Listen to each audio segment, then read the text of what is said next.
তিনটি সময় সূরা কাউসার পাঠ করুন, আল্লাহ পাক রব্বুল আলামিন আপনার ভাগ্যকে পরিবর্তন করে দিবেন ইনশাআল্লাহ।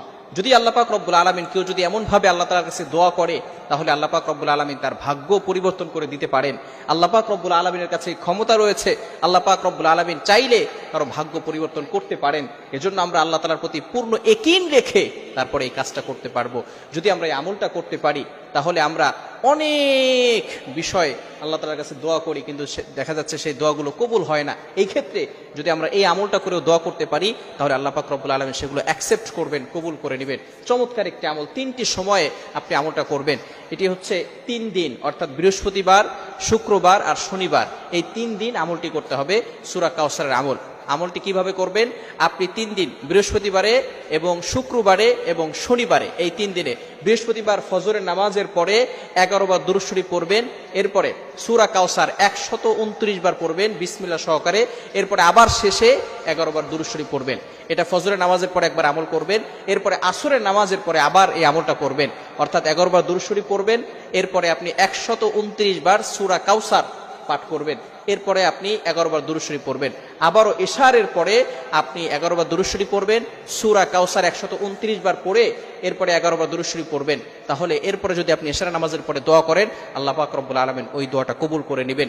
আপনার অনেক দোয়া আছে, যে দোয়াগুলো আপনি চাচ্ছেন কিন্তু হচ্ছে না, এই বিষয়গুলো যদি আপনি এই আমলটা করে করতে পারেন, ইনশাআল্লাহ আল্লাহ পাক রব্বুল আলামিন আপনার জন্য ব্যবস্থা করে দিবেন। এভাবে আপনি বৃহস্পতিবারের দিনে ফজরের পরে, এরপরে আসরের পরে, এরপরে ইশারের পরে দোয়া করবে, এই আমলগুলো করে ইশারা নামাজের পরে দোয়া করবেন। আবার শুক্রবারে সেম ভাবে ফজরের নামাজের পরে আপনি 11 বার দুরূদ শরীফ পড়বেন, সূরা কাউসার 129 বার পড়বেন, আবারও 11 বার দুরূদ শরীফ পড়ে এরপরে আপনি আল্লাহর কাছে দোয়া করবেন। এভাবে শুক্রবারের দিনও ফজরের পরে, আসরের পরে, ইশারা নামাজের পরে, আবার শনিবারের দিনও ফজরের পরে, আসরের পরে, ইশার পরে, এগুলো পরে যদি 3 দিন আপনি টানা এভাবে আমল করতে পারেন, ইনশাআল্লাহ আপনি নিজে ফলাফল দেখতে পারবেন।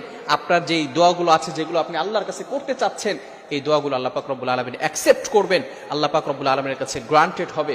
আপনি অবাক হয়ে যাবেন যে আল্লাহ পাক রব্বুল আলামিন কিভাবে মানুষকে দিতে পারেন। সুতরাং আপনি অনেক সময় দেখা যাচ্ছে হতাশ হয়ে যান, আমি এত দোয়া করছি, দোয়া কবুল হচ্ছে না কেন?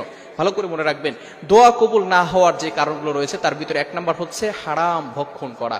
হারাম ভক্ষণ করা যাবে না।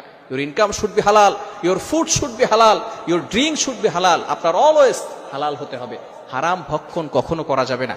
আপনি যদি হারাম ভক্ষণ করেন, এরপরে আপনি যেভাবে যাই করেন না কেন, আপনি যদি কাবা শরীফের ভিতরে গিয়েও যদি আল্লাহর কাছে কাঁদতে কাঁদতে চোখের পানি শেষ করে ফেলে চোখ দিয়ে রক্ত বের করেন, তারপরেও কিন্তু আল্লাহ তাআলা আপনার দোয়াগুলো অ্যাকসেপ্ট করবেন না।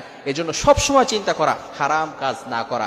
হারাম কাজ করলে আপনার কোনো দোয়াই কিন্তু আল্লাহর কাছে কবুল হবে না। এজন্য হারাম কাজ থেকে আমরা দূরে থাকবো এবং সঠিকভাবে আল্লাহ তাআলার কাছে চাইবো। যে সময় চাইলে আল্লাহ পাক রব্বুল আলামিন খুশি হয়, আদবের সহিত আল্লাহ তাআলার কাছে চাইতে হবে এবং পরিপূর্ণ ইয়াকিন আল্লাহর প্রতি রাখতে হবে যে হ্যাঁ, আল্লাহ পাক রব্বুল আলামিনের কাছে আমি চেয়েছি, আল্লাহ পাক রব্বুল আলামিন আমাকে দিবেন। এই পরিপূর্ণ বিশ্বাস যদি আপনি আপনার অন্তরে ফিল করতে পারেন, অবশ্যই আল্লাহ পাক রব্বুল আলামিন আপনাকে দিবেন। আলহামদুলিল্লাহ, আমি অনেকবার আল্লাহ তাআলার কাছে চেয়েছি, আল্লাহ পাক রব্বুল আলামিন আমাকে ব্যবস্থাপনা করে দিয়েছেন। সুতরাং যে আল্লাহ আমাকে দিয়েছেন, যে আল্লাহ অন্যান্য মানুষদেরকে দেন, সেই আল্লাহও কিন্তু আপনাকেও দিতে পারেন। এজন্য আমরা সবসময় সতর্ক থাকবো এবং আল্লাহ তাআলার কাছে বেশি বেশি চাইবো। আল্লাহ তাআলা আমাদের সকলকে বুঝার তৌফিক দান করেন। সকলে বলেন আমিন।